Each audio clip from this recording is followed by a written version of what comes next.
Bienvenue. Bienvenue sur cette nouvelle table ronde numérique responsable. Un défi pour nos territoires. Un grand merci. Vous êtes nombreuses et nombreux à vous être inscrits pour cette table ronde.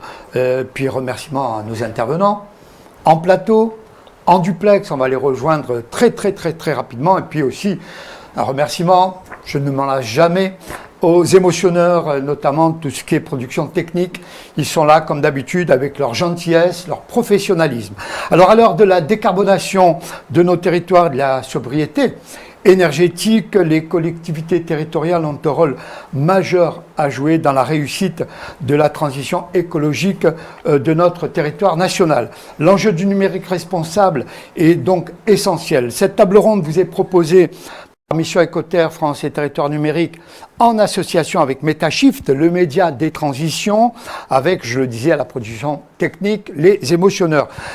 Témoignages, retours d'expérience, propositions, collectivités territoriales, banques des territoires, entreprises ont bien voulu répondre à notre invitation afin d'évoquer les défis liés au numérique responsable. Celui-ci étant, on le sait bien, et à n'en pas douter en tout cas, une démarche de progrès continue qui vise à améliorer l'empreinte écologique et sociale du numérique. Petit rappel avant de rentrer dans le vif du sujet, n'oubliez pas, vous pouvez poser à tout moment vos questions. Elles tombent ici et je ne manque pas, bien évidemment, de m'en faire l'écho. On va faire un petit tour de table, si vous le voulez bien. J'ai le grand plaisir d'accueillir Karine Laureau, qui est ingénieure référente territoire intelligent à la communauté d'agglomération Saint-Lô Agglo. Madame, bonjour. Bonjour à tous. Alors là, il vient de très loin. Il est très loin. Et on l'envie, comme c'est pas possible, bien évidemment. Vous allez comprendre pourquoi. Sébastien Mas, qui est chef de projet SRDEII au Conseil régional de l'île de la Réunion. Il y a beaucoup de gens de l'île de la Réunion qui nous suivent. Sébastien, merci d'avoir répondu à notre invitation. Quel temps fait-il chez vous à la Réunion ? Bonjour Alain, bonjour à tous et à tous, merci de me recevoir. Actuellement, il fait très beau, même si nous quittons l'été. Il fait encore 27-28 degrés. Voilà, on va espérer un de ces jours un direct de l'île de la Réunion et je sais que votre accueil sera à la hauteur de votre gentillesse notamment. Constance Le Gallais, vous êtes chargée de mission innovation territoriale et Smart City à la Banque des Territoires. Constance, on se connaît bien. Bonjour Constance. Oui, bonjour à tous. Merci de m'avoir invité. Agnès Dessin, directrice technique en charge du développement durable pour Cisco France. Bonjour Agnès. Bonjour Alain, bonjour à tous. Enfin, alors en plateau, avant d'attaquer avec Julien Gauquel, Marie-Céline Pourin, vous êtes CSR Director chez Woodrive, c'est ça ? Tout à fait. Voilà, vous êtes en plateau à mes côtés. Et enfin, Julien Gauquel, vice-président en charge de l'enseignement supérieur, de la recherche et de l'innovation et du numérique à la communauté urbaine de Dunkerque, maire de Cappelle-la-Grande. Je vous conseille les Hauts-de-France, Cappelle-la-Grande, Dunkerque. Allez-y, passez des week-ends, passez des congés, vous verrez. C'est un territoire qui demande qu'à être connu et il est de plus en plus reconnu. Et enfin, Julien, vous êtes également conseiller départemental du Nord. Bonjour Julien.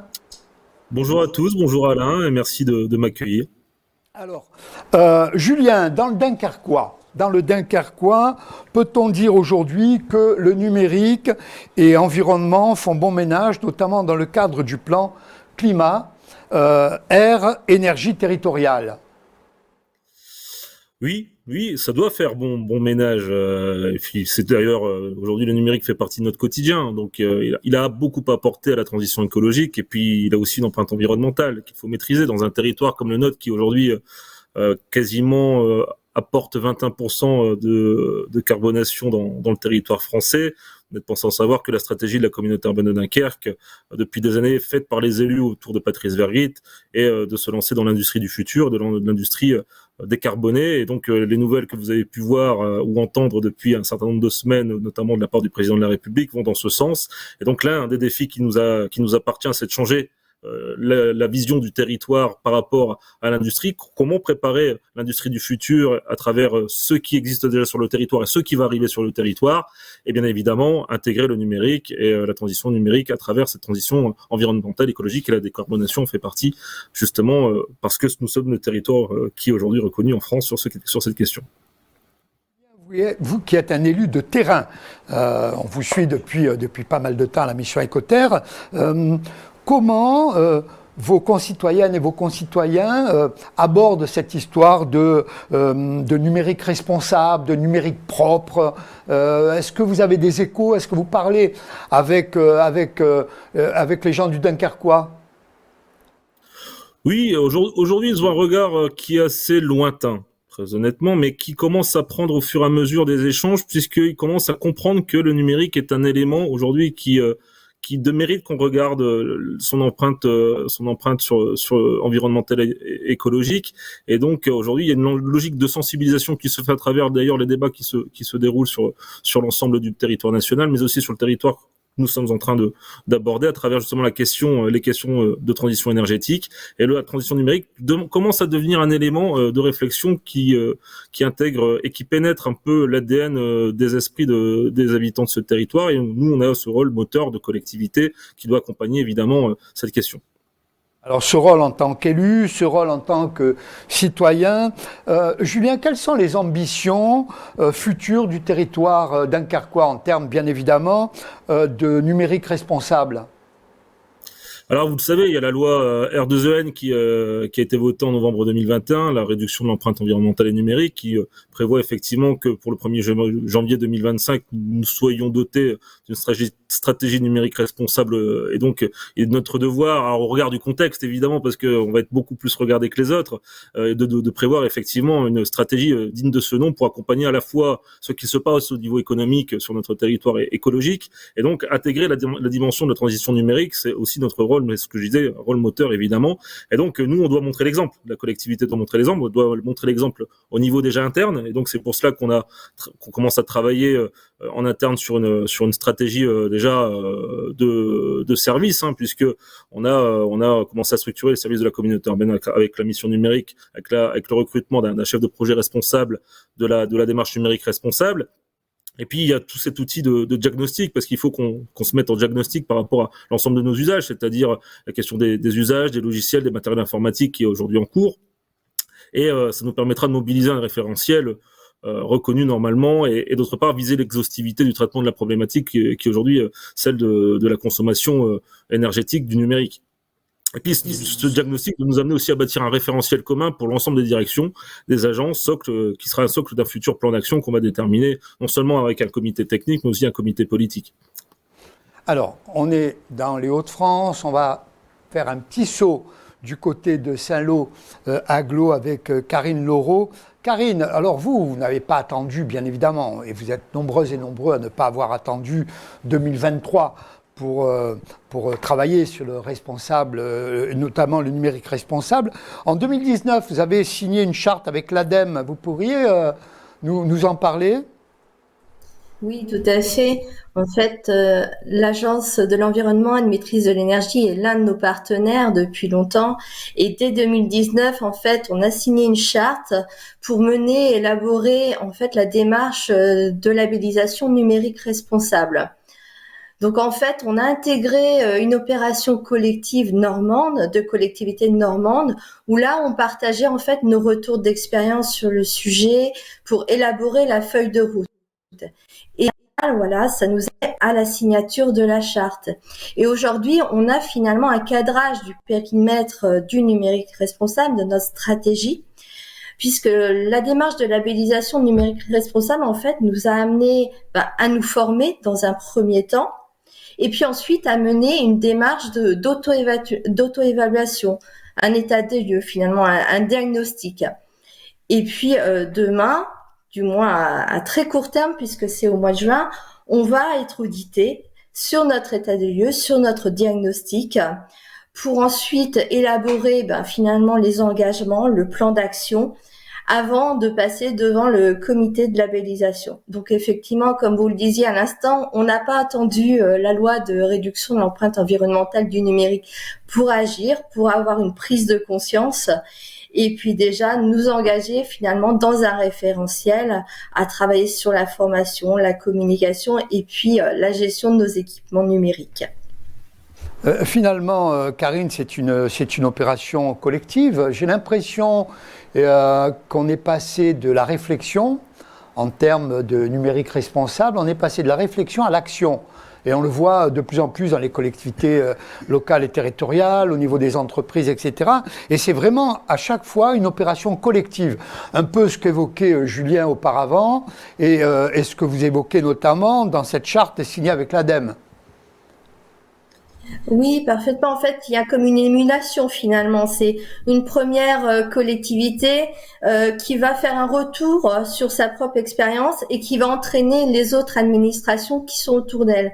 Donc effectivement, il y a un partenariat finalement à mener entre nous pour nous engager dans cette démarche. C'est l'un des prérequis en tout cas. En tout cas, vous voulez aller toujours plus loin. En préparant ce plateau, vous me disiez que début juin, vous allez être audité. Alors audité par qui et pour aller jusqu'où? C'est bien beau d'être audité, il y en a beaucoup qui sont audités, hein, mais souvent ça reste dans un placard ou à la poubelle. Alors, moi, ça m'intéresse, savoir par qui et pour aller où. Alors effectivement, il y a un organisme spécifique en fait pour travailler sur le numérique responsable, c'est l'agence Lucie, qui est un partenaire de l'ADEME. Et l'agence nous a proposé ensuite 3 cabinets. Donc on avait un choix de 3 devis, 3 offres. Et donc c'est dans le cadre en fait de cet organisme, de l'agence Lucie. Donc on va être audité dans un premier temps, qui va nous amener donc à formuler des orientations donc concrètes. Et une fois qu'on sera passé devant le comité de labellisation, alors c'est un très court délai entre l'audit qui a lieu. On a ensuite 2 mois pour rédiger nos orientations et on passe devant le comité de labellisation. Et si on est labellisé, dans ce cas-là, on part pour 3 ans. 3 ans pour mettre en œuvre nos engagements de manière concrète et opérationnelle. D'accord. Mais Karine, avez-vous déjà un plan d'action bien défini et sur plusieurs années? Parce que je n'accuse pas Saint-Lô Agglo, mais souvent on a ce genre de plan d'action et puis il y a souvent une volonté politique et donc souvent c'est ralenti en fonction des échéances électorales par exemple. Est-ce qu'il y a vraiment un plan d'action qui est bien défini et qui va s'étaler sur plusieurs années? Alors le plan d'action sera clairement défini à la suite de l'audit. Donc c'est-à-dire qu'on va ensuite passer, une fois qu'on sera labellisé, donc il y aura une délibération qui sera prise, ce qui va permettre en fait de passer au-dessus finalement de ces échéances électorales, puisque la délibération sera prise et le plan d'action sera voté. D'accord. Alors, merci Karine. Alors, le Dunkerquois, Saint-Lô, alors maintenant on fait un grand saut, immense saut, la technique c'est quelque chose de merveilleux. On retourne du côté de l'île de la Réunion avec Sébastien Masse. Sébastien, la région cherche à entraîner, on le voit bien, et on a préparé, vous et moi, ce plateau, et puis bon, nos équipes ont été un peu regardées, un peu fouillées, entre guillemets, au sens noble du terme, ce que vous faites. La région cherche à entraîner l'ensemble des collectivités de la Réunion dans une approche, finalement, du numérique plus responsable encore. À cet effet, parlez-nous du contrat de filière 2021-2023. Comment il est parti? Pourquoi? Pour aller pareil, pour aller jusqu'où? Et quels sont, en deuxième partie de question, et quels sont vos axes de travail?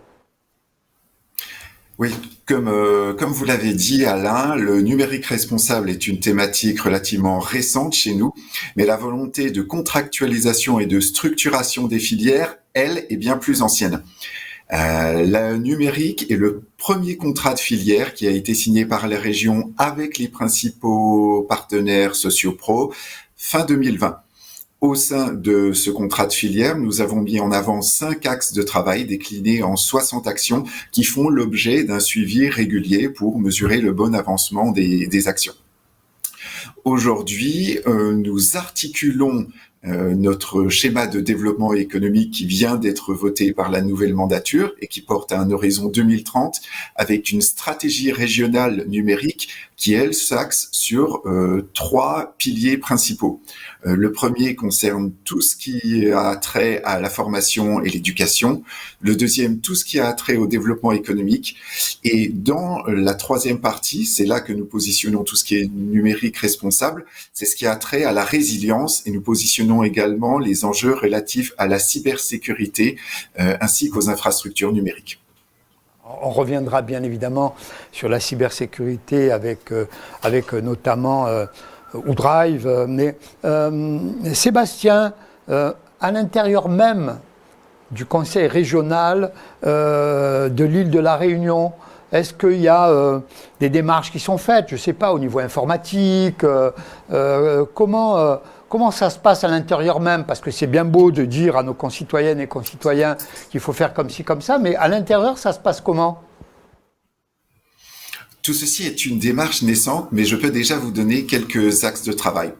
Le premier, c'est de faire le diagnostic de ce qu'il y a d'existant. Sans une vision claire et objective de ce qu'on a, il n'est pas possible d'avancer.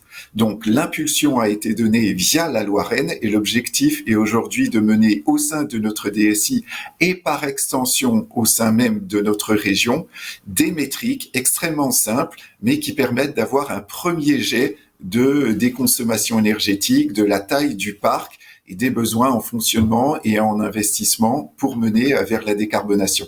Donc pour ça, on peut s'inspirer d'outils extrêmement puissants qui ont été mis en place, qui sont encore en phase de gestation, tels que portés par exemple par les interconnectés, l'Institut du numérique responsable ou Boavista, mais qui permettent en quelques clics, en se posant les bonnes questions, d'établir un premier diagnostic de où nous en sommes sur les territoires et par là même d'en déduire un plan d'action qui va permettre de mener des actions pluriannuelles de décarbonation. Alors, les collectivités locales, territoriales, 3 témoignages et on va passer à la Banque des Territoires avant de donner la parole à nos entreprises, en l'occurrence Cisco et OuDrive. Constance Le Gallais pour la Banque des Territoires. En termes de numérique responsable, un peu la même question que je viens de poser à Sébastien, qu'est-ce qui se passe? Que se passe-t-il exactement à la Banque des Territoires? D'abord en interne, est-ce qu'il y a du recyclage? Est-ce qu'il y a de la pédagogie? Comment ça se passe? Oui, effectivement. Donc nous là, très récemment d'ailleurs, il y a eu un rappel, je dirais, sur le grand plan décarbonation interne de la Banque des Territoires qui s'est lancé et qui comporte un pan qui concerne du coup tout ce qui est matériel informatique. Donc oui, nous au même titre à la Caisse des dépôts que les entreprises ou les collectivités, on fait notre part en ce sens. Ensuite, par rapport à ce qu'on fait pour les territoires, donc je pense que on est tous d'accord et c'est un peu ce qui a été dit en filigrane là, jusqu'à présent, que quand on parle de numérique responsable, on fait appel à plusieurs notions. La première notion, je pense, en tout cas nous notre première vision, c'est que le numérique responsable, c'est un numérique qui lui-même, c'est ce que vous venez de dire avec le recyclage, c'est que lui-même doit être un numérique sobre, soutenable, etc. Donc, quand on parle recyclage des matériaux, du matériel informatique ou de la sobriété dans l'usage des données ou des infrastructures qui sont liées, donc nous c'est des démarches qu'on soutient auprès des collectivités, bien que ce soit des démarches très internes à chaque collectivité, donc on va pas forcément avoir des prêts dédiés ou des dispositifs absolument dédiés, mais on peut écrire des guides, des études, faire des retours d'expérience, valoriser des retours d'expérience de collectivité pour, comme ce qui a été dit un petit peu tout à l'heure aussi, pour qu'il y ait un effet boule de neige entre les différents acteurs du territoire. Je pense que derrière allez-y, Constance. Non, allez-y. Responsable. En tout cas, nous, ce qu'on met derrière aussi, c'est la responsabilité, finalement, au sens de l'obligation qu'on a à utiliser du numérique et les responsabilités en fait qui incombent aux différents pouvoirs publics pour quand ils utilisent du numérique. Donc là, je pense qu'on l'a tous vu depuis le début de l'année 2023. Il y a l'intelligence artificielle qui fait une entrée assez fracassante dans notre quotidien, donc dans le quotidien des citoyens, mais du coup aussi des collectivités, enfin des agents des collectivités. Donc l'aspect éthique du terme responsable est aussi au centre de nos préoccupations. Donc là, qu'est-ce qu'on fait? Là, on va être un peu plus actif. On a lancé en 2022, on a créé en 2022 une joint venture qui s'appelle NumSpot, avec notamment Dassault Systèmes et Bouygues, pour créer un cloud souverain français. Donc voilà, donc ça c'est la première étape. Donc là, on est plus dans la responsabilité en termes de souveraineté technologique. On a lancé aussi une autre joint venture au dernier salon des maires, donc en novembre 2022, qui s'appelle Hexadone. Donc là, c'est en partenariat avec Orange, qui est en fait une plateforme de données, donc de même une plateforme de données souveraine française pour aider les collectivités à exploiter, utiliser toute leur data. Donc là, voilà, on est vraiment actif dans cette construction un peu du marché de la souveraineté autour du numérique. Et enfin, on a aussi, on a lancé un partenariat avec la Poste en 2022, avec qui on publie une note de conjoncture annuelle sur la data, l'IA et la cybersécurité dont on parlait tout à l'heure aussi. Donc ça, c'est un peu un état des lieux qu'on souhaite mettre à jour chaque année. Donc là, la prochaine édition, elle sortira en fin d'année 2023, pour voir un peu l'état des lieux des usages de la donnée, du numérique par les territoires, et valoriser, faire un zoom sur les sujets du moment. Donc là, en l'occurrence, on fera des zooms sur l'IA, la cybersécurité et le numérique et la donnée au service des transitions environnementales.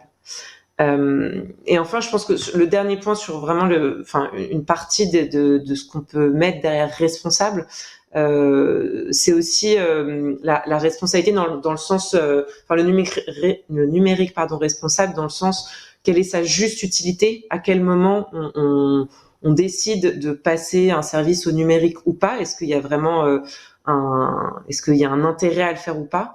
Donc ça, c'est des questions en fait qui, je pense que vous vous posez aussi, que les collectivités se posent régulièrement. Il y a eu une grande période du tout numérique, et là on revient à un peu aussi de bon sens, en tout cas de réflexion sur le juste moment pour utiliser le numérique. Donc nous, à ce sujet, on a fait plusieurs choses. Donc on a écrit une étude aussi en partenariat avec France Ville Durable, qui décortique vraiment ces sujets et qui donne des outils au territoire pour s'en saisir. Donc c'est une étude qui s'appelle Pour un numérique sobre, résilient, inclusif et créatif. Donc 4 grands piliers. Et en ce moment, on est en train avec le CEREMA aussi, on est en train de mener une étude recherche-action, comme qu'on appelle ça, donc assez pointue, qui est une mise en application de l'analyse coût-bénéfice de l'utilisation du numérique sur les territoires. Donc concrètement, le CEREMA a identifié avec nous, nous et la NCT d'ailleurs, 12 cas d'usage de l'utilisation du numérique mis en place actuellement, qui existent dans 10 collectivités. Et l'idée, ça va être de les analyser donc d'un point de vue coût-bénéfice, de voir quels sont tous les impacts socio-économiques et environnementaux liés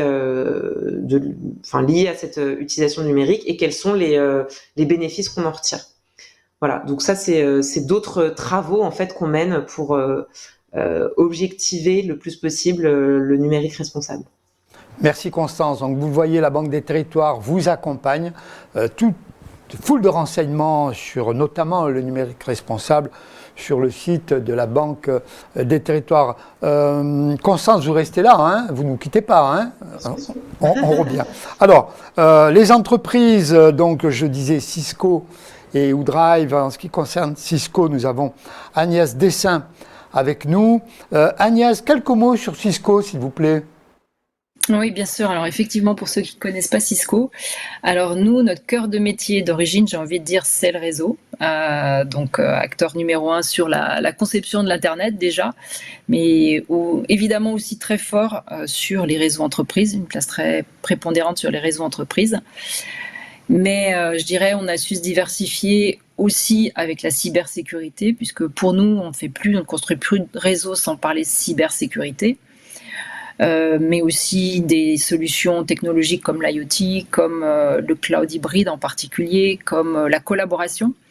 Voilà, initialement le réseau, mais depuis beaucoup de solutions logicielles aussi. Alors, Agnès, la pollution numérique désigne toutes les formes de pollution engendrées par les nouvelles technologies, comme les émissions de gaz à effet de serre, la pollution chimique, l'érosion, etc., etc. Quelles sont les priorités chez Cisco en termes de numérique responsable ? Alors, en effet, si on prend un peu de perspective, il est aujourd'hui communément admis que l'IT contribue à la hauteur entre 2 et 4% en fonction des études aux émissions de CO2. Mais à la fois, il y a d'autres études très sérieuses qui montrent que l'IT peut aussi être une solution. Et je vais essayer d'y revenir et d'en parler aussi. Donc, par rapport au premier pan, effectivement, qui est votre question, à savoir comment effectivement, quelles actions on prend chez Cisco. Donc, le tout premier point, c'est que très tôt, en fait, chez Cisco, ça a été dans notre ADN de publier tout ce qu'on faisait, en particulier sur les aspects environnementaux. Donc, dans notre rapport annuel, depuis les années 2000, on publie chaque année toutes nos initiatives sur le sujet. Et on publie au travers d'autres organismes comme le CDP tout ce qu'on fait sur l'optimisation de l'environnement. Et plus récemment encore, en 2021, on a eu un engagement qui a été public en septembre 2021 publié par notre CEO, qui a été d'annoncer qu'on serait net zéro d'ici 2040 avec un premier jalon en 2025 sur le scope 1 et 2. Donc avec une approche approuvée et certifiée par le SBTi pour effectivement avoir une approche scientifique dans tout ça. Et donc, qu'est-ce qu'on fait de façon concrète ? Première chose, c'est qu'on s'adapte par rapport aux demandes du marché, aux demandes de nos clients. Aujourd'hui, dans beaucoup de nos réunions avec nos clients, le sujet est à l'ordre du jour. Un sujet très important pour nos clients, c'est de pouvoir assesser nos solutions. Ça a été dit déjà par les personnes qui ont pris la parole juste avant. Il est important de pouvoir mesurer l'impact des solutions. Donc nous, on se doit aussi de donner, de communiquer à nos clients les moyens de mesurer l'empreinte de nos solutions. Et il y a aussi au niveau de l'Europe des nouvelles obligations qui arrivent, en particulier des obligations de reporting. Et ça, c'est très important pour nos clients qu'on puisse être transparents sur toutes ces informations. Agnès, voilà, pour répondre très rapidement. Non, mais on a le temps. Agnès, quand on parle de solution, moi j'ai envie de répondre innovation. Vous êtes d'accord ? Je suis complètement d'accord, puisqu'effectivement, si on parle solution et innovation, je dirais qu'il y a autour du développement durable, il y a deux grands axes. Ça a été aussi évoqué précédemment. Le tout premier axe, c'est comment finalement on rend nos solutions plus efficaces. Alors, on va parler d'optimisation de l'énergie, de l'empreinte carbone. Ça passe par l'utilisation de technologies plus récentes. Je pense en particulier à l'utilisation de dernière génération d'alimentation sur les équipements, de systèmes de refroidissement sur les serveurs, mais aussi de réduction de polluants dans l'utilisation des matériaux, réduction du packaging, réduction du plastique, et puis conception de chipsets beaucoup plus efficaces. Donc typiquement, je citerai une solution, un chipset tout récent qu'on a sorti qui permet finalement de multiplier les performances par 3 en diminuant la consommation par 2. Voilà, donc ça c'est vraiment des exemples concrets. Donc ça c'est l'angle, j'ai envie de dire Green IT. Il y a un autre angle qui revient un peu sur le sujet que j'évoquais tout à l'heure, finalement comment l'IT peut contribuer à réduire l'empreinte carbone. Donc, quelle solution finalement pour réduire l'empreinte carbone ? Et c'est là que vraiment, on pense, nous, Cisco, qu'on a un rôle à jouer. Et je vais citer quelques exemples. Je vais parler du smart building, smart data center, où en fait, ce qu'on va chercher à faire, c'est fournir finalement des capteurs environnementaux qui vont permettre de mesurer la température, le taux d'humidité, la qualité de l'air. Tous ces capteurs vont pouvoir être réutilisés au niveau d'un bâtiment ou au niveau d'un data center pour optimiser la consommation et instrumentaliser derrière l'éclairage, instrumentaliser la consommation du chauffage dans un bâtiment, de la climatisation dans un data center. Donc voilà, c'est des nouvelles technologies, je pense en particulier à l'IoT, qui vont permettre de faire tout ça. Et l'extension, bien sûr, du bâtiment, c'est la ville. Donc dans le Smart City, maintenant, il y a un angle sur lequel on travaille beaucoup, c'est justement de fournir ces capteurs pour avoir d'autres usages, typiquement de pouvoir optimiser l'éclairage public. Ce qu'on va pouvoir aussi faire avec toutes ces données, c'est de travailler à réduire la facture énergétique des collectivités. Donc ça, c'est des choses très concrètes. Tout à l'heure, j'entendais effectivement comment on peut réapprendre les uns des autres. On a des choses comme ça déjà en place dans certaines communes. Et on démontre effectivement, parce que tout démarre effectivement de pouvoir mesurer, si on veut pouvoir optimiser. Donc on démontre finalement, grâce à la technologie, comment finalement on peut réduire l'empreinte carbone, réduire la facture énergétique.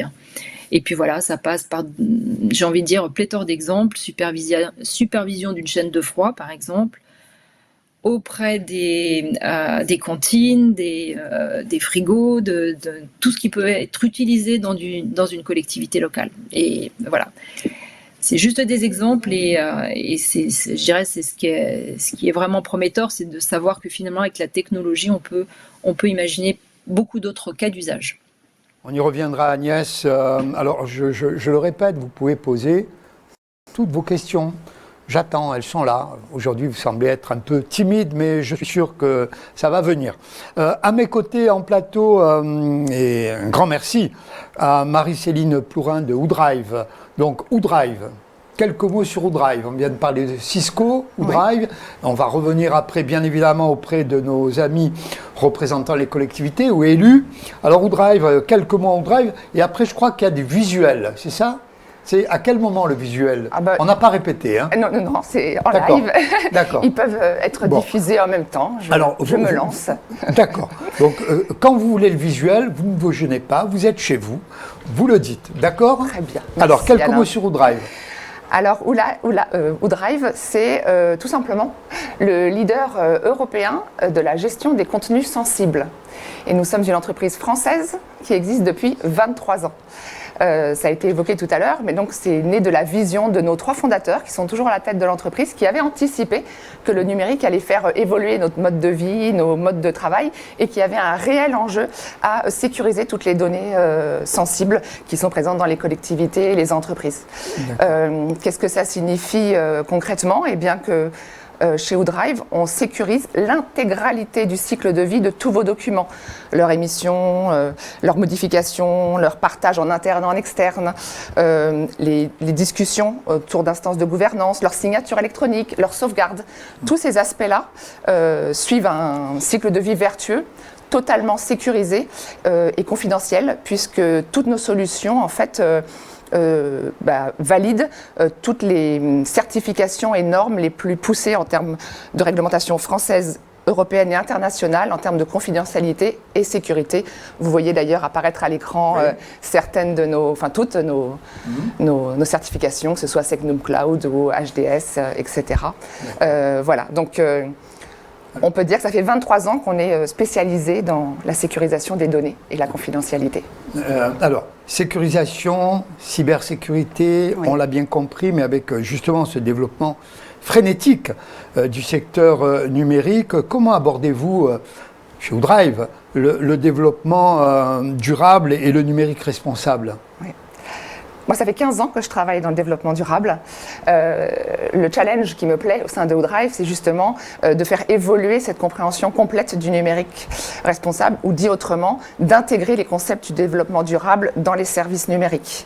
Il est partout, ça voilà. La vraie question, c'est la digitalisation des services, la numérisation, etc. A-t-elle suivi de manière conjointe la transition environnementale, la transition écologique, ou est-ce que ça s'est mené en parallèle? De mon point de vue, il y a vraiment eu deux voies et ils ne se sont pas encore rencontrés. Ce qui commence à être pris en compte, et à juste titre, c'est effectivement la sécurité des données, puisqu'on voit la menace, la cybersécurité qui est déjà présente. Donc ce volet du développement durable, la sécurité, il commence à être très sérieusement intégré. La dimension d'éthique aussi, avec la RGPD ou par exemple l'économie de l'attention. On voit que cet aspect-là est intégré dans les politiques de numérisation, mais il reste de grands parents pauvres, de mon point de vue, que sont les aspects de sobriété, qui serait attendu à intégrer, vraiment que ce soit au service de la transition environnementale. Il y a des espoirs, mais de mon point de vue, encore une fois, et partagé par pas mal d'instances, le numérique n'a pas encore fait complètement la preuve d'être au service réel de la transition environnementale telle qu'on en a besoin de le faire, et sa dimension de solidarité. De mon point de vue, il reste encore ces trois grands parents pauvres. Alors, vous parliez, Marie-Céline, de sécurité des données. Ça a un lien avec les données de mesure, qui est un sujet très, très méconnu. Oui, méconnu et encore une fois un petit peu un parent pauvre. La toute première étude de l'ADEME date de fin 2017 où justement ils interrogeaient, ils voyaient bien cette explosion de la numérisation, de la digitalisation dans les entreprises et ils se disaient mais est-ce que c'est vraiment au service de la transition environnementale et est-ce que l'impact environnemental est pris en compte?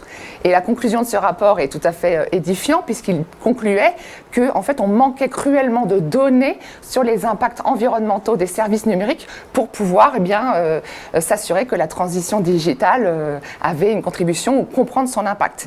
Et de là est née une émergence de plein d'initiatives pour essayer de quantifier tout ça. On peut citer par exemple une étude pionnière de Green IT en 2019 qui avait fait l'impact environnemental de plusieurs services d'information.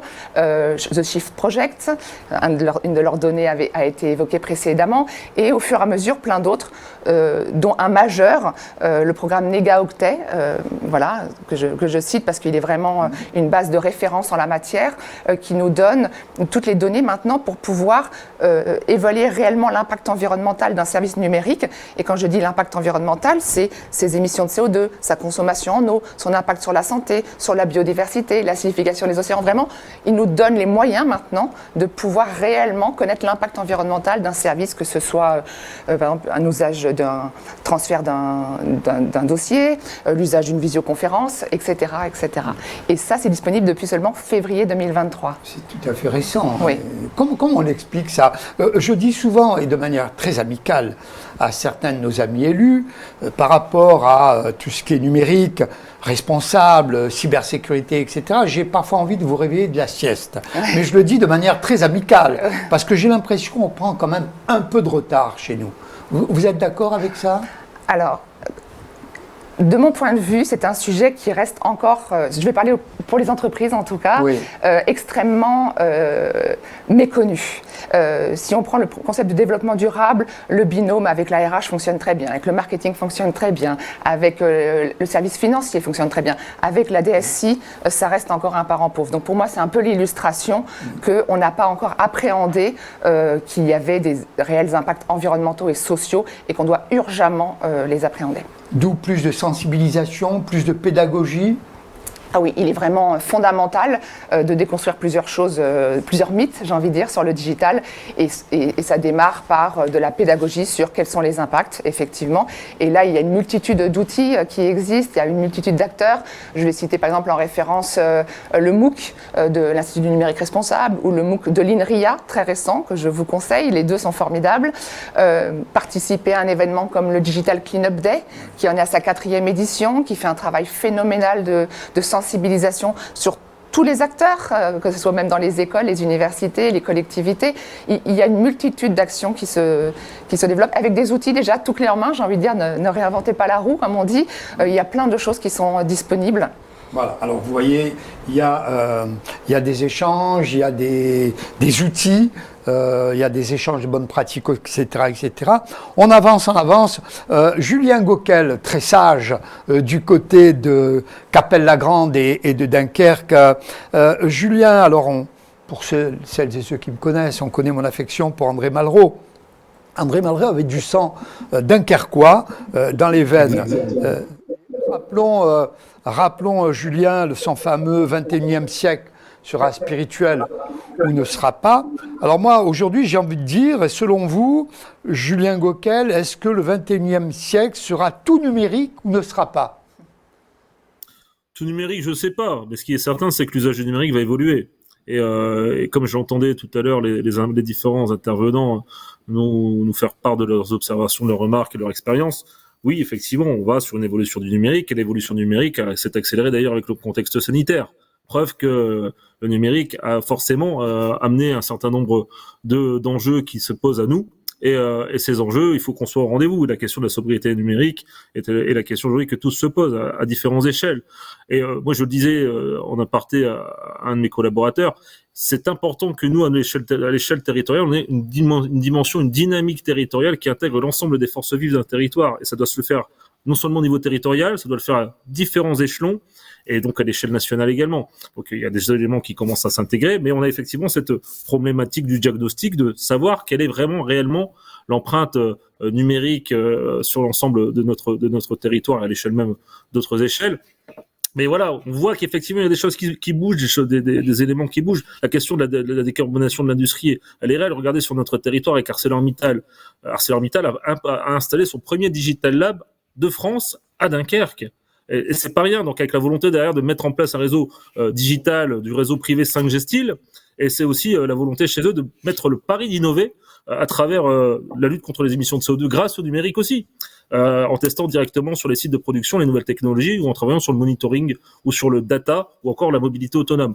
Donc vous voyez, il y a des éléments qui évoluent, et puis nous à l'échelle territoriale, vous savez que on a notamment Prologium qui s'installe sur notre territoire puisque c'est encore frais dans les esprits, mais il y a aussi Vercor qui est une start-up française qui est plus jeune, qui va installer sa Gigafactory sur notre territoire communautaire dans 2 ans. Et l'une des volontés communautaires qui est la nôtre, c'est de travailler, alors c'est peut-être un peu paradoxal, à ce qu'il y ait moins de véhicules sur les autoroutes. Et la question c'est comment on peut se déplacer autrement et en utilisant l'outil numérique à travers la mobilité douce et la mobilité collective, à travers le transport public gratuit. Donc ça veut dire qu'on est aussi en train de penser différemment la manière dont notre politique intercommunale et territoriale sur la mobilité, et comment on travaille de telle manière à ce que dans cette Gigafactory, les salariés ne viennent pas en voiture. Et donc viennent à travers la mobilité douce, collective, et derrière, en travaillant justement sur les infrastructures qu'on mettra en place, notamment numériques, qui leur permettra de trouver très rapidement le lieu où ils peuvent gagner du temps pour arriver sur leur site de travail ou leur domicile. Julien, c'est finalement votre pédagogie citoyenne, ça, dans le cadre du plan d'action 2025 aussi, ce que vous évoquez. Après, il y a une question du public. Hein. Allez-y, Julien. Oui, alors, comme on disait tout à l'heure, il faut déjà établir un diagnostic, mais le diagnostic, effectivement, il est très compliqué à intégrer. Effectivement, on peut calculer les empreintes que nous avons sur nos territoires à travers les usages de différents types, mais à notre échelle, il faut qu'on soit en capacité de mobiliser dans une dynamique l'ensemble des forces vives d'un territoire, que ce soit les associations, que ce soit les entreprises, que ce soit l'industrie, que ce soit les acteurs publics, que ce soit d'ailleurs les citoyens ou les commerces et autres. Et ça passe par, à un moment donné, les rassembler, les mobiliser et échanger. Et pour cela, il faut qu'on connaisse l'usage, qu'on identifie les usages quotidiens de telle manière à ce qu'on puisse appréhender derrière un plan d'action. Et si on crée ce que j'imagine pour moi, et c'est ce que j'essaye d'impulser, ce qu'on va essayer d'impulser sur les prochains mois et les prochaines années sur le territoire de la communauté urbaine de Dunkerque, c'est de travailler sur un livre ouvert. Un livre ouvert, on l'appellera peut-être différemment en matière de marketing territorial, mais sur un livre ouvert où on peut permettre à ces forces vives justement d'identifier leurs usages, de nous permettre de connaître leur manière de fonctionner, notamment sur la question du numérique et la question aussi de la décarbonation, de telle manière à ce qu'on accompagne aussi la mutation de notre territoire et qu'on accompagne leur mutation interne, de telle manière à ce que cet outil, ce livre ouvert où ils témoignent en tout cas de leurs usages, de leur manière, de leur vision, de leur culture de leur culture quotidienne, comment on peut appréhender derrière un plan d'action à travers une charte ensemble sur la question du numérique responsable. Alors j'ai une question. KID, de l'accompagnement au changement sur les agents des collectivités, comment faire une démarche transversale? Qui veut répondre à cette question? Je le répète. KID, de l'accompagnement au changement sur les agents des collectivités, comment faire une démarche transversale? Bon, voilà. Ne vous bousculez surtout pas. D'accord. Alors, on prend note, on la met de côté, et croyez-moi, j'y reviendrai avant la fin de notre plateau. Donc, je vous laisse quelques minutes pour bien réfléchir. On va continuer à enchaîner, si vous le voulez bien, avec Julien. Julien, dans le Dunkerquois, qu'entendez-vous par un service numérique durable? Là, vous l'avez rapidement évoqué.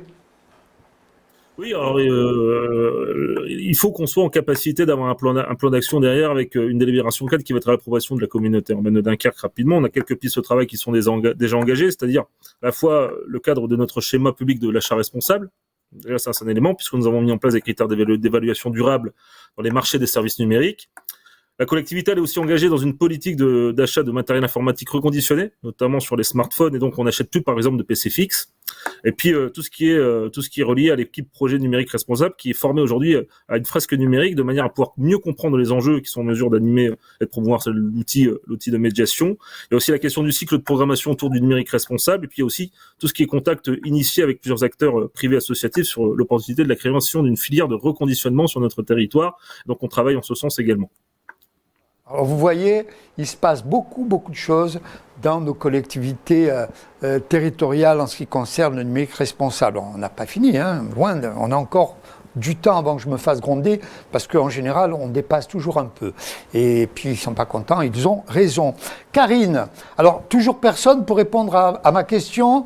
Quitte de l'accompagnement au changement sur les agents des collectivités, comment faire une démarche transversale? Vous levez le doigt si vous voulez répondre. Non, toujours pas. Bravo, merci, vous m'aidez grandement, ouais, ça fait plaisir. Karine, j'aimerais que nous évoquions la charte de l'Institut du numérique responsable de La Rochelle. J'avoue que j'ignorais, et on l'a évoqué quand nous préparions, vous et moi, ce plateau. Oui, tout à fait. Alors peut-être aussi de premiers éléments, en fait, quand même, pour répondre à la question de notre auditeur ou auditrice sur le quid, comment on engage en fait les agents. Et bien en fait, nous, on a mis en place des ateliers en fait de formation, et on s'est appuyé sur un outil qui s'appelle PIX Territoire. Et en fait, c'est sur la base du volontariat, c'est-à-dire qu'on a proposé des petites formations prédéfinies sur le sujet. Et ce sont des ateliers hebdomadaires. Donc, Viens qui veut, c'est une plateforme en ligne. Donc, c'est une des manières, en fait, de sensibiliser le personnel des administrations en proposant ce genre d'atelier facile à prendre en main. Et puis, le second outil, en fait, c'est notre page internet, en fait, notre site internet de Saint-Lô-Aglo, où là, on a mis en ligne, en fait, les MOOC, notamment de l'Institut numérique responsable de La Rochelle, et puis de l'INRIA, dont parlait à l'instant Marie-Céline Plourin. En fait, je rebondirais bien sur le discours de Marie-Céline qui disait, voilà, il existe des solutions, il ne s'agit pas de réinventer les choses. Et c'est ce qu'on a fait, en fait, à partir de la charte de l'Institut numérique responsable que notre président donc a signé cette année, en fait, tout récemment. Et en fait, ça nous oblige finalement à partir sur les axes de la charte, notamment l'un des axes qui est celui de l'optimisation des outils numériques. Donc, c'est la partie mesure finalement, quelles sont les émissions de gaz à effet de serre qui sont émis par notre parc informatique, mais c'est aussi s'intéresser à la consommation énergétique, aussi bien des infrastructures que des logiciels, que des centres de données.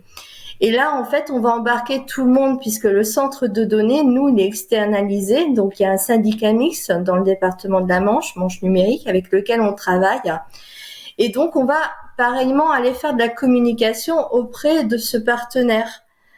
Et donc, c'est là, en fait, où on engage pas seulement les agents d'administration, mais aussi, ça va être le monde de l'entreprise, ça va être aussi les autres partenaires territoriaux. Donc, voilà quel est l'intérêt en fait de cette fameuse charte de l'Institut numérique responsable, c'est-à-dire qu'il y a des axes et c'est une émulation qui va nous pousser à agir, à faire, avant même d'avoir établi notre fameux plan d'action dans le cadre de la démarche de labellisation numérique responsable. Alors, je sais pas si j'ai répondu entièrement à la question de l'auditeur sur le quid. En tout cas, voilà de premiers éléments pour parler de cette partie formation et acculturation. Merci Karine. Alors, on le voit bien, parfois il faut faire bouger les lignes, bouger les choses. C'est pas facile non plus quand on est élu ou quand on représente une collectivité. Alors, Sébastien, étonnement, un jour, vous vous êtes autoproclamé chef de file d'un groupe de travail construisant ensemble un territoire numérique responsable. Qu'est-ce qui vous a pris, Sébastien ? Je ne l'aurais pas formulé forcément ainsi, mais je suis d'accord avec Alain en faisant le lien avec ce qui a été dit avant, que la formation interne, pour répondre à l'auditeur, quelquefois vient de la prise d'initiative tout simplement. Et lorsqu'un agent va prendre en main le sujet, il va monter en compétence, il va pouvoir diffuser des bonnes pratiques, des informations, animer des groupes de travail et ainsi transférer de la compétence. Dans le cadre de la région, comme je l'indiquais, ce qui nous a lancé dans cette dynamique, c'est l'apparition de la loi Rennes et le besoin que nous avons ressenti lors de nos animations territoriales sur les questions du numérique qu'on mène à fréquence trimestrielle. C'est un besoin d'accompagnement fort qui a été exprimé par le bloc communal pour s'emparer de cette question, puisque je rappelle que la loi Rennes s'applique pour l'instant uniquement au bloc communal. Mais ce sont des agents qui n'ont pas nécessairement les compétences, ni la méthodologie pour prendre le sujet à bras-le-corps. Donc, dans son rôle de chef de file en développement économique, la région a pris la décision de s'emparer de ce sujet et de mener une animation autour de cette thématique. Le but, c'est, dans les 2 ans que nous avons actuellement jusqu'à l'obligation de l'apparition de cette stratégie à l'horizon 2025, définir ensemble une méthodologie, des outils d'évaluation et un suivi, disons, de l'avancement de chacune des collectivités qui souhaitent s'impliquer dans la démarche, et on souhaite qu'elle soit le plus nombreuse possible, d'avoir une méthodologie qui leur permette de dérouler depuis le diagnostic jusqu'au plan d'action de bout en bout sur les 2 ans qui les mènent à cet horizon de temps. Et même si nous ne sommes pas soumis à cette obligation en tant que région, en partenariat avec notre direction des systèmes d'information, nous avons décidé aussi de mener cette démarche en interne. Les cordonniers sont souvent les plus mal chaussés, à nous de montrer l'exemple et de faire également. Ce sont vos 2 axes de travail, ça ? Vous avez ces 2 axes de travail-là, Sébastien, ou vous allez encore sortir de votre chapeau de nouvelles méthodologies, non ? Alors j'ai un autre axe de travail que je pourrais vous présenter également, qui va, disons, de pair avec cet accompagnement sur les stratégies régionales numériques. On a voulu être factuel à la région et, comme vous le savez sûrement, pour tous ceux qui sont intéressés de près au sujet, on sait que le gros de l'impact a lieu lors de la phase de fabrication des périphériques et en particulier les terminaux utilisateurs. Donc pour nous, au regard en particulier de l'exiguïté de nos territoires et de notre éloignement par rapport à la métropole, il semblait que c'était un non-sens de travailler uniquement sur une stratégie sans réfléchir en particulier à tout ce qui concerne la limitation de l'obsolescence et donc l'allongement de la durée de vie des terminaux. Donc pour nous, il y a toute une réflexion qui associe le monde public et le monde privé, les associations de reconditionnement, de faire en sorte qu'on passe d'une logique de mise au rebut en tant que déchet par défaut et de faire devenir cette démarche la voie secondaire, et que par défaut, tout terminal en fin de vie potentiellement réutilisable passe par les acteurs du reconditionnement et de la réutilisation. Merci Sébastien. Alors avant de céder la parole à Constance, une question sur la sensibilisation au sujet du NR, numérique responsable. Il existe aussi la fresque du numérique, qui est un atelier ludique et collaboratif. Voilà, c'est une info. Ça, merci. Et encore une autre question. Merci à M. Melka et à Sébastien. L'idée est aussi d'en faire une démarche managériale, de ne pas être qu'avec des pairs aussi. Donc on revient à ce qu'on disait tout à l'heure au niveau de la pédagogie, de la sensibilisation. Je suis personnellement tout à fait d'accord avec vous. Si entre vous, vous avez des questions à poser, il y a les collectivités, il y a la Banque des territoires, il y a les entreprises, n'hésitez pas, ok ? Parce que je les vois, ils sont très sages aujourd'hui. Je ne sais pas ce qu'ils ont, mais ils sont sages. Enfin, si vous voulez prendre la parole entre vous, n'hésitez surtout pas. Constance, La data au service de la transition environnementale, c'est aussi un sujet qui nous préoccupe avec, et là je vous conseille vraiment d'être présent à ce rendez-vous, les rencontres du Hub le 13 juin prochain avec ce thème, la data au service de la transition environnementale. Oui, exactement. Donc tout à l'heure, quand j'ai commencé, j'ai expliqué que, enfin nous, on avait que le numérique responsable, du coup, il y avait plusieurs sous-notions, et donc la dernière, je dirais, c'est effectivement comment le numérique, enfin pour nous, le numérique est responsable s'il se met au service de la transformation des territoires. Ça a été un peu dit. Je pense tout à l'heure, c'est Cisco qui disait aussi que voilà, l'IT, ça faisait partie de la solution. Et donc nous aussi, on en est complètement persuadés que le numérique et l'exploitation enfin, en ce moment, on travaille beaucoup sur la data, donc l'exploitation des patrimoines de données par les territoires font partie de la solution pour les transitions. Et je dis les transitions parce qu'on travaille beaucoup sur la transition environnementale, bien sûr, mais aussi sur la transition sociale, je dirais, enfin en tout cas sur la cohésion sociale et l'inclusivité des territoires.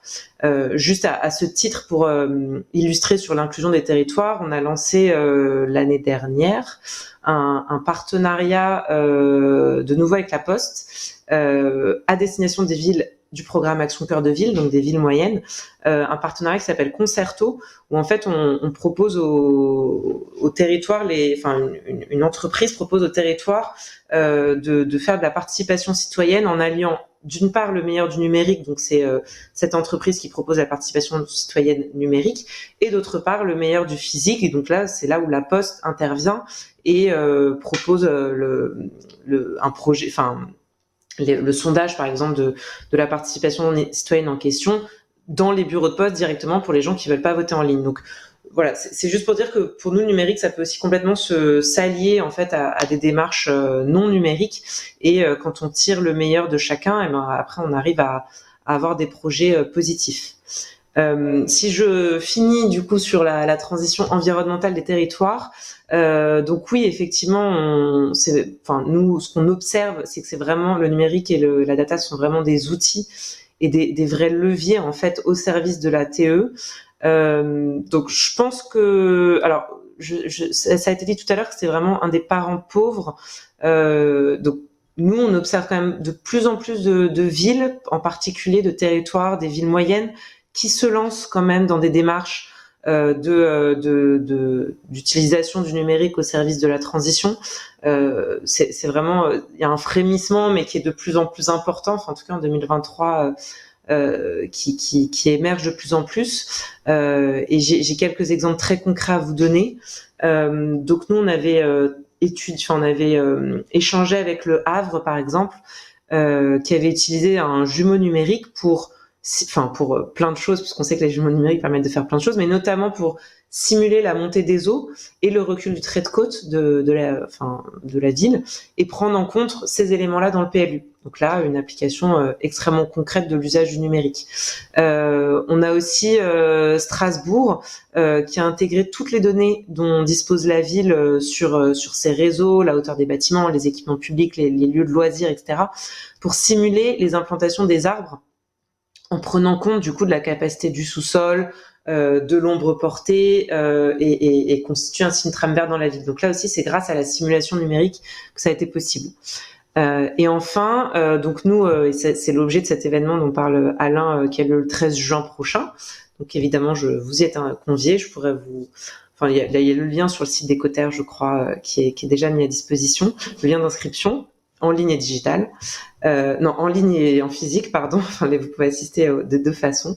Donc en fait, ça va être des retours d'expérience de 6 collectivités qu'on a accompagnées là pendant les 8 derniers mois, en partenariat avec Open Data France, pour aider ces collectivités dans leur projet d'utilisation des données au service de la transition. Donc j'ai l'impression de me le répéter, mais c'est vraiment le sujet du moment pour nous.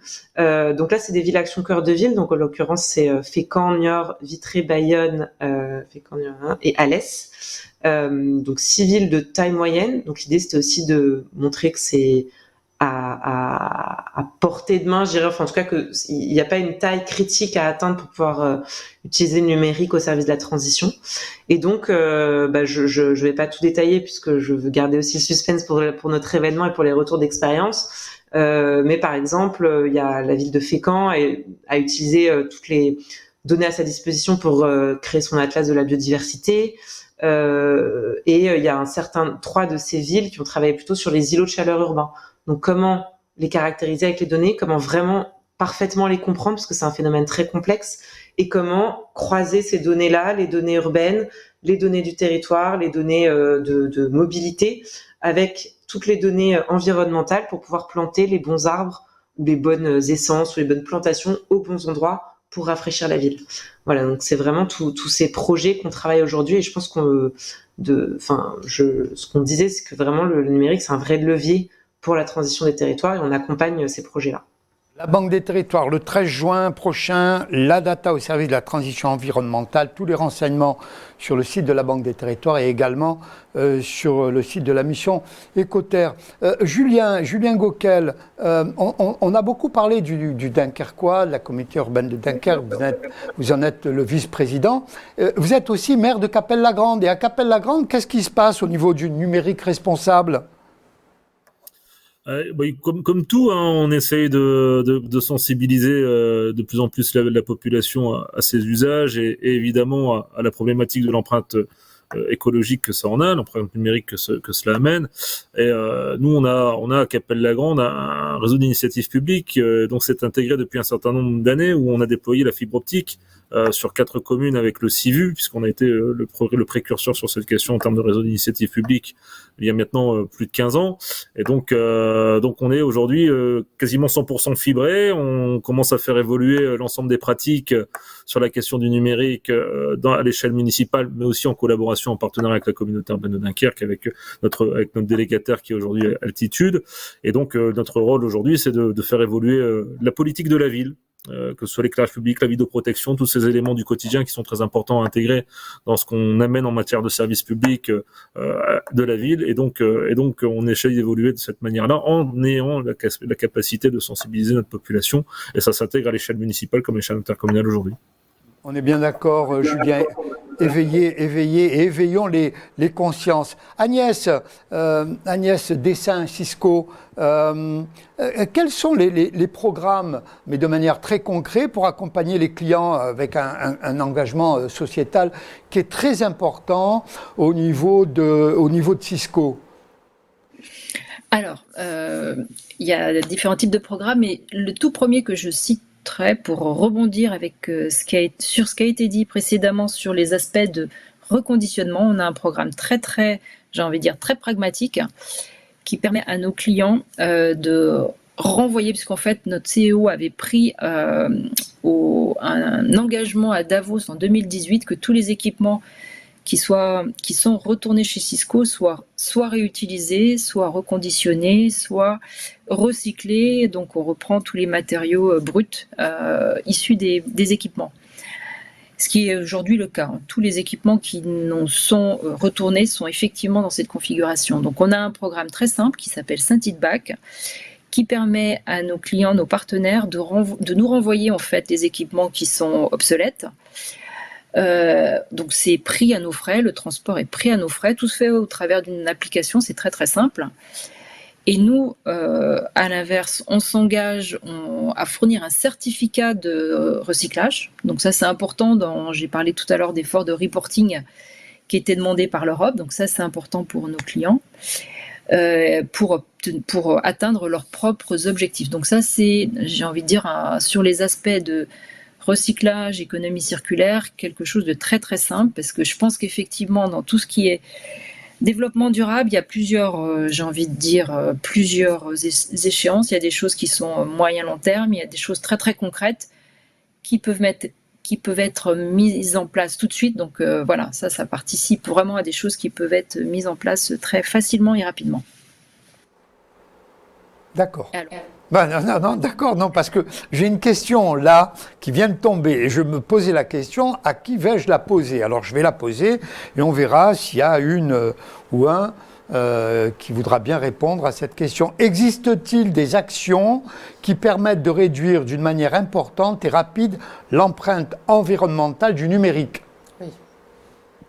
Oui, si on Alors, Marie-Céline, allez-y. Si on se réfère tout simplement à la dernière étude qui est publiée de l'ADEME et de l'ARCEP, où ils ont établi des scénarios justement de sobriété à horizon 2030-2050, les actions essentielles sont sur l'allongement de la durée de vie des terminaux, puisque comme ça avait été évoqué, en fait 70% de l'impact environnemental du numérique dans sa globalité est issu des processus de fabrication de tous nos terminaux, que ce soit les smartphones, les ordinateurs, les tablettes, etc.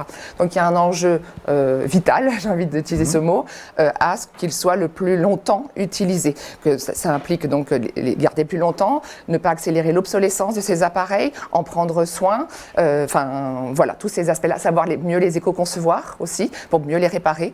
Ça, c'est vraiment un axe essentiel. D'accord.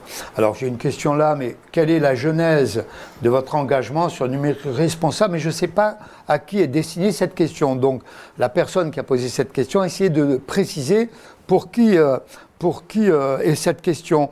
Agnès, il y a quelque chose qui est très important pour vous, et vous avez tout à fait raison, ça nous échappe parfois. Vous dites le numérique responsable est un numérique protégé. Et là, on en vient à la cybersécurité, notamment. Qu'est-ce que vous entendez par un numérique responsable est un numérique protégé?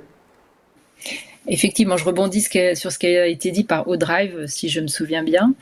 Effectivement, quand on parle numérique, pour nous, un enjeu majeur, c'est effectivement comment on se protège, comment on protège nos citoyens, nos entreprises, acteurs du secteur public et du secteur privé sur l'usage du numérique. Et typiquement, comment on se protège de façon générale contre tout ce qui est cyberattaque.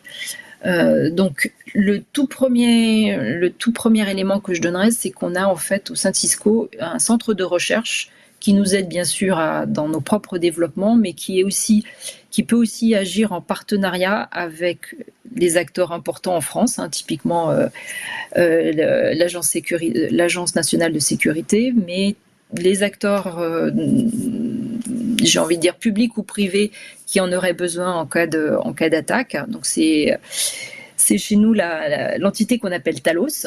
Voilà, donc ça c'est le premier élément. Le deuxième élément, ce qu'on pense, c'est qu'il est vraiment important de sécuriser toute la chaîne, de la partie authentification, en passant par le réseau, en passant par les applications. Et ensuite, on a différentes initiatives comme des partenariats avec le cybercampus, comme des partenariats avec la cybermalveillance. Et le dernier axe que je citerai, qui est vraiment très important, c'est la formation. Et ça a été déjà dit précédemment dans la table ronde. Et pour ce faire, on a une académie qui est en fait qui existe depuis 25 ans, donc vient de fêter ses 25 ans, notre académie NetAcad. On travaille déjà avec les grandes universités, les grandes écoles, les IUT sur les formations numériques. Donc c'est des formations technologiques, c'est pas du tout des formations produits bien sûr. Et effectivement, l'usage du numérique, la sécurisation du numérique, ça passe avant tout par la formation. Et juste un chiffre pour former un peu, pour un peu illustrer dans les esprits. Donc en France, typiquement, on a depuis la création de cette académie, on a formé 270 000 personnes et on forme 40 000 personnes par an. Voilà, juste pour illustrer en fait l'impact de cette académie. Merci Agnès. Alors, on s'achemine doucement mais sûrement vers la fin de cette table ronde, mais il nous reste encore quelques minutes. D'abord, une question. Lorsque vos équipements sont en fin de vie, vous privilégiez les filières de réemploi ou les donnez-vous à des associations? Question à l'attention des collectivités et des entreprises. Donc, à vous tous. Lorsque vos équipements sont en fin de vie, est-ce que vous privilégiez les filières de réemploi ou est-ce que vous les donnez à des associations? Qui veut répondre? Oui, oui. Allez-y, Marie-Céline. Allez-y. Nous, chez WooDrive, on a fait le choix de l'entreprise adaptée qui s'appelle AFB, qui est implantée sur tous les territoires en France et surtout qui donc fait travailler des personnes en situation de handicap. Et c'est eux qui ont le savoir, qui savent si on peut le reconditionner, si on peut le démanteler, récupérer les matériaux. Et après, ils ont une filière de revalorisation. Ils font des actions de revente auprès de certains publics qui en ont besoin et qui ont besoin d'avoir un prix plus abordable, etc. Donc nous, on a fait le choix de ce partenaire. Il y en a plein d'autres. Il y a Emmaüs aussi, qui a toute une filière. Il y en a plein d'autres. Et ce qui est bien, c'est que c'est des personnes qui sont sur le territoire, ça fait travailler des personnes en insertion. Et surtout, il y a une traçabilité très forte sur les matériaux, parce que selon Interpol, 70% de tous les déchets électroniques finissent dans des poubelles à ciel ouvert. Donc, ils ne suivent pas une filière propre de revalorisation. Donc, je vous invite vivement à choisir cette voie. Est-ce qu'il y a une précision à apporter sur cette question? Non? On peut continuer? Ils sont dubitatifs. Et très attentionnés d'ailleurs. Marie-Céline, chez WooDrive, qu'entendez-vous par déconstruction du numérique, décarbonation? Moi, ça me fait peur. Hein. Ah oui? Ouais, allez-y. Vous allez nous expliquer. En fait, quels sont les outils et quelles sont les bonnes pratiques. Hein. Oui. On fait un packaging de tout ça. En fait, donc, le numérique, il est tellement présent. Enfin, un de mes travaux que je trouve absolument essentiel, c'est de déconstruire les mythes, les idées reçues sur le numérique. Puisque, WooDrive, tout le monde travaille dans la technique. Donc, il faut bien l'appréhender dans sa réalité. Et donc, c'est un peu tous mes i. Je pointe l'immatérialité. Donc cette sémantique qui a nui d'ailleurs à la prise en compte de l'impact environnemental. Donc on a bien vu que ce n'était pas immatériel. S'il n'y a pas de réseau, il n'y a pas d'infrastructure, il n'y a pas de data center, il n'y a pas les ordinateurs, il n'y aura pas de numérique. Et on le sait que ça a des impacts environnementaux majeurs. Juste un chiffre, parce que c'est un ordre d'idée, on appelle ça le sac à dos écologique. Pour faire une petite puce électronique de quelques grammes, il faut 32 kilos de matière. Un petit ordinateur, entre guillemets, classique, c'est plus de 800 kg de matière, 1,5 tonnes d'eau. Donc on voit bien que le numérique, c'est tout sauf immatériel. Oui. Voilà, ça c'est important de l'avoir à l'esprit. Oui. Ensuite, il y a le illimité. On pense qu'on peut tout stocker à l'infini. Voilà. Et donc ça aussi, ça a un impact, puisque ça veut dire que pour qu'on puisse disposer de toutes ces données, c'est stocké quelque part. Il y a l'immédiateté aussi. Donc toujours tout de suite, en tout lieu, en tout temps, de pouvoir de tout disposer. Donc ça a des incidences, comme je l'évoquais, si c'est immédiat tout le temps, c'est qu'il y a des réseaux qui sont répétés, des infrastructures qui sont répétées pour l'avoir. Il y a l'IoT, les objets connectés. On sait que ça va être exponentiel puisqu'on prête effectivement des gains en termes de consommation d'énergie, etc., sur la mise en place de ces objets connectés. Sauf que ces objets connectés, ils utilisent aussi des matériaux, minerais, métaux, que l'on retrouve dans les ordinateurs. Donc il y a une vraie interrogation sur l'explosion de ces objets connectés qui utilisent les mêmes matériaux que l'on retrouve dans nos IRM, par exemple, ou nos ordinateurs, ou notre data center. Donc il va falloir se poser la question de où je privilégie de mettre ces matériaux dont on a essentiellement besoin. Donc c'est dans cette logique-là, quand je dis déconstruction du numérique, c'est mieux comprendre ce que ça signifie pour avoir envie de passer à l'action. En amont. Hein, vous parliez de construction, vous parlez de matériaux, etc. Peut-être qu'il faut avoir aussi une réflexion en amont. C'est ça, hein, j'ai bien compris. Oui, mais c'est de bien comprendre que ça a des vertus, effectivement, mais encore une fois, de mon point de vue, elles ne sont pas totalement démontrées. Ça sert effectivement à prédire l'adaptation face au changement, se prémunir du changement climatique qui est présent, des formes d'adaptation, mais réellement la transition de comment on change notre façon d'opérer, de vivre, de délivrer des biens et ses services, ça n'a pas encore complètement été démontré et il y a des effets rebonds majeurs dans tout service numérique quasiment systématiquement. Donc, alors vous allez avoir les uns et les autres une minute de conclusion, commencez à y réfléchir. Agnès, vous êtes Cisco, partenaire des JO olympiques, paralympiques de 2024, donc c'est là, c'est demain. Qu'est-ce qui va se passer en termes de numérique responsable ? Alors effectivement, Paris 2024 a pris l'ambition de faire de ces Jeux les premiers Jeux avec une étiquette effectivement développement durable et de laisser effectivement respectueuse de l'environnement et de laisser un héritage positif à partir de l'événement. Donc nous concrètement, bien sûr, on a sur notre périmètre, donc nous on va être présent sur la partie réseau, sur la partie cybersécurité, et sur la partie solution de visioconférence avec notre plateforme WebEx. Donc on a pris comme engagement de travailler avec eux sur un nouveau design beaucoup plus optimisé d'un point de vue équipement, d'un point de vue donc par déduction de consommation électrique de la partie réseau Wi-Fi dans les stades, mais aussi on va dire emplacement pour hoster les jeux.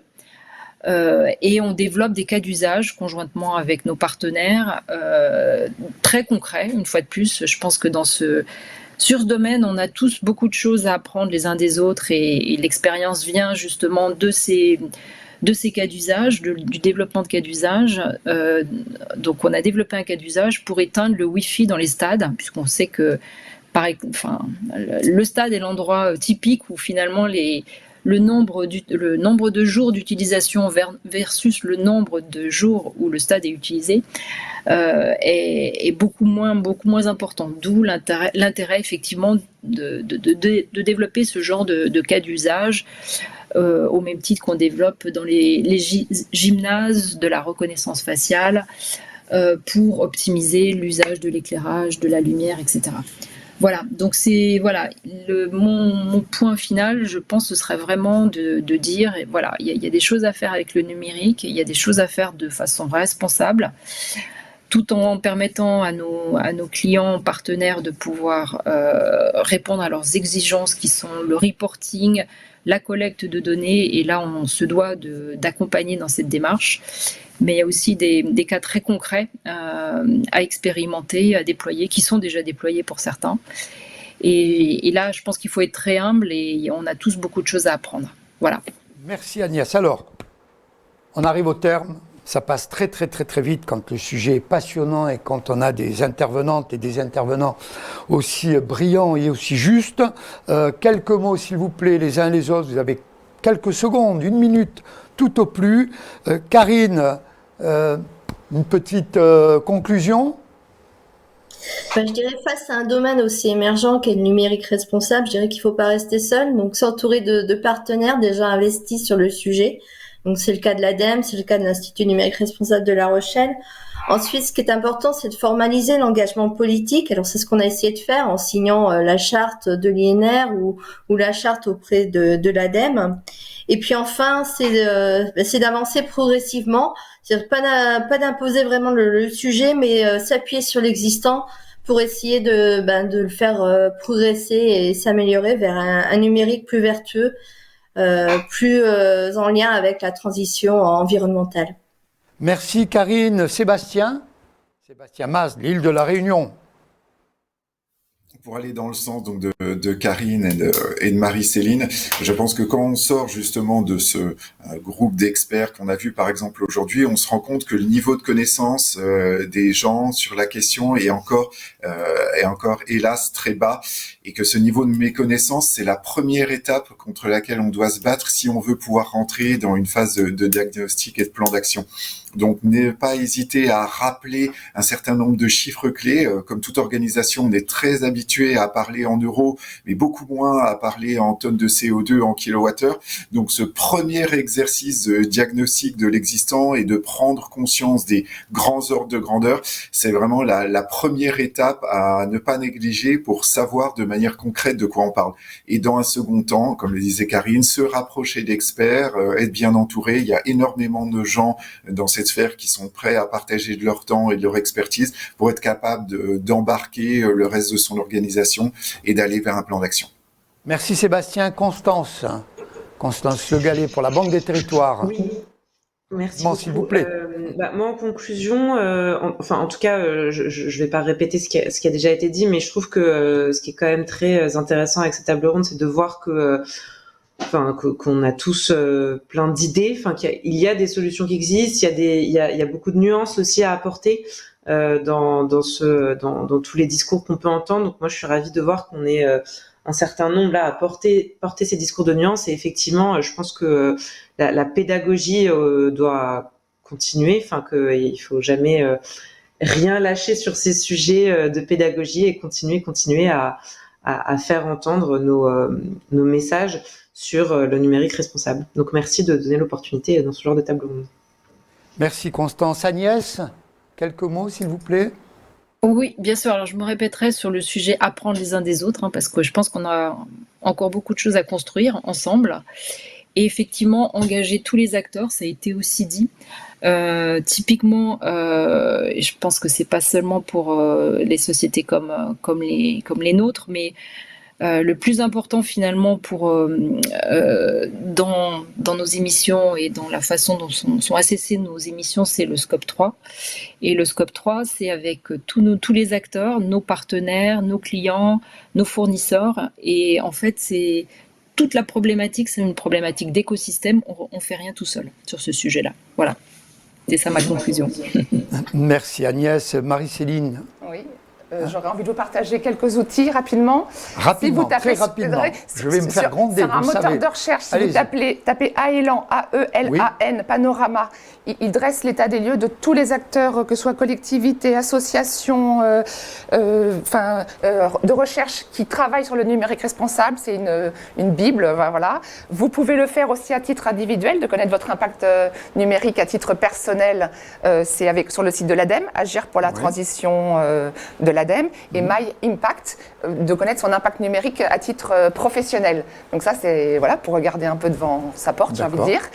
Et en réponse à la toute première question, je pense que le référentiel du label numérique responsable qui était évoqué de l'agence Lucie est vraiment formidable parce qu'il implique vraiment tous les services, que ce soit d'une collectivité ou d'une entreprise. Et c'est la voie qu'on a choisie chez ODrive. Ça va mobiliser aussi bien la R&D que la DAF, que la RH, que le marketing. Tout collaborateur va être mobilisé dans cette voie du numérique responsable et d'amélioration continue. Donc je pense que c'est un très bon outil. Marie-Céline, merci. Et enfin, Julien Gauquel des Hauts-de-France. Julien ? Bien écoutez, ce fut un moment vraiment très enrichissant et je dirais que c'est une première pierre à l'édifice d'un projet qui est titanesque, mais à la fois tellement titanesque que cette pierre à l'édifice doit nous amener aussi à avoir une réflexion plus large sur notre manière d'appréhender les choses, c'est-à-dire ne faisons pas de cet élément un élément technologique et simplement intégré sur la question climatique. Il faut qu'on soit en capacité aussi de faire société. Et faire société, ça veut dire qu'on soit en capacité de mobiliser, d'éveiller les consciences, de travailler ensemble, partager, expérimenter, néanmoins aussi comprendre où on va justement à travers cette question du numérique responsable, ce qui nous amènera à d'ailleurs travailler sur un plan d'action qui soit partagé et qui aille dans le même sens, parce que c'est aussi le but de notre table ronde d'aujourd'hui et des enjeux d'avenir que nous avons à chacun selon nos domaines. Voilà. Merci Julien. Alors merci mesdames, merci messieurs, vous nous avez vraiment éclairés. Merci à celles et ceux qui étaient dans cette salle publique virtuelle. Vous avez été nombreuses. Merci à Quentin Lemiestre qui m'a aidé à monter ce plateau. On l'a bien compris, numérique responsable, réflexion, nous passons vraiment à l'action et on sent qu'il y a une vraie responsabilité de celles et ceux qui étaient présents, mais aussi de l'ensemble des élus et des entreprises françaises qui travaillent en la matière. Et puis je pense que c'est une responsabilité individuelle, mais aussi collective, et que l'on ne peut rien faire seul, aussi bien du côté des élus que des entreprises. Il faut vraiment essayer de travailler tous ensemble. Mission Écoterre, un petit rappel avant de conclure. Mission Écoterre est cette année encore co-organisatrice du CIVIM, vous savez, le fameux sommet international de l'innovation en ville médiane qui se déroulera à Nevers du 25 au 27 octobre prochain, territoire si cher à notre vice-président j'en perds la voix. Denis Thuriot, maire de Nevers et président de l'AGLO. Le thème de cette édition est la transformation énergétique et l'innovation. On parlera de numérique responsable, on parlera de cybersécurité, on parlera d'environnement et on parlera de santé. Il faut être à Nevers du 25 au 27 octobre prochain. Cette année, Mission Écoterre, France et Territoires Numériques, avec le comité d'organisation du CIVIM, lance les trophées CIVIM de l'innovation des territoires médians. Si votre territoire est compris entre 10 000 et 100 000 habitants, vous pouvez candidater. Tous les renseignements sont sur le site de la Mission Écoterre avec toute notre actualité et en général l'actualité de celles et ceux qui nous accompagnent tout au long de l'année. Passez un bel été, à très bientôt, prenez soin de vous, bye bye.